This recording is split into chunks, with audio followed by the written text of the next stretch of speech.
తెలంగాణ ఉద్యమానికి కాంగ్రెస్ పార్టీకి సంబంధం లేని వాళ్ళు ప్రభుత్వంలో అధికారాన్ని అనుభవిస్తున్నారని మునుగోడు ఎమ్మెల్యే కోమటిరెడ్డి రాజగోపాల్ రెడ్డి విమర్శించారు. రాష్ట్రం సాధించుకున్న తర్వాత అభివృద్ధి పేరుతో లక్షల కోట్ల అప్పులు చేస్తున్నారని, ఆ సొమ్మంతా ఆంధ్ర కాంట్రాక్టర్లే దోచుకుంటున్నారని ఆరోపించారు. హైదరాబాద్ రవీంద్ర భారతిలో ఏపూరి సోమన్న 25 ఏండ్ల పాటల ప్రవాహం పుస్తక ఆవిష్కరణ సభ నిర్వహించారు. ముఖ్య అతిథిగా హాజరైన రాజగోపాల్ రెడ్డి సొంత పార్టీపై విమర్శలు చేశారు.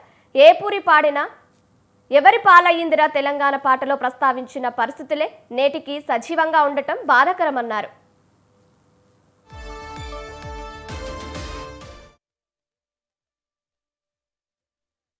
ఉన్నోడేమో 100 రెట్లు 1000 రెట్లు పెరిగిపోయిండు, లేనోడేమో కొంప కూడా వస్తుంది. వానికి 5 లక్షలు ఇస్తేందుకు 500 రూల్స్ పెట్టిర్రు. 5 లక్షల రూపాయలు ఇంటికి ఎన్ని రూల్స్ ఎంత ఇస్తుర్రు? వాడేమో లక్షల కోట్లు దోసుకుంటారు, పైన ఉన్నోడేమో లక్షల కోట్లు దోసుకుంటారు. 5 లక్షలు ఇస్తేందుకేమో 500 రూల్స్ పెట్టిండు. నిజమా కాదా?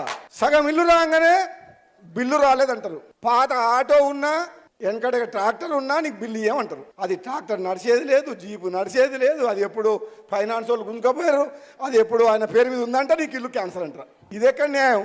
ఉన్నోడేమో 100 రెట్లు 1000 రెట్లు పెరిగిపోయిండు, లేనోడేమో కొంప కూడా వస్తుంది. వానికి 5 లక్షలు ఇస్తేందుకు 500 రూల్స్ పెట్టిర్రు. 5 లక్షల రూపాయలు ఇంటికి ఎన్ని రూల్స్ ఎంత ఇస్తుర్రు? వాడేమో లక్షల కోట్లు దోసుకుంటారు, పైన ఉన్నోడేమో లక్షల కోట్లు దోసుకుంటారు. ఈ తెలంగాణ ఉద్యమానికి సంబంధం లేనోళ్ళు, కాంగ్రెస్ పార్టీకి సంబంధం లేనోళ్ళు వచ్చి పెద్ద పెద్ద పదవులలో ఉంటే నాకు కూడా బాధ అనిపిస్తుంది అప్పుడప్పుడు.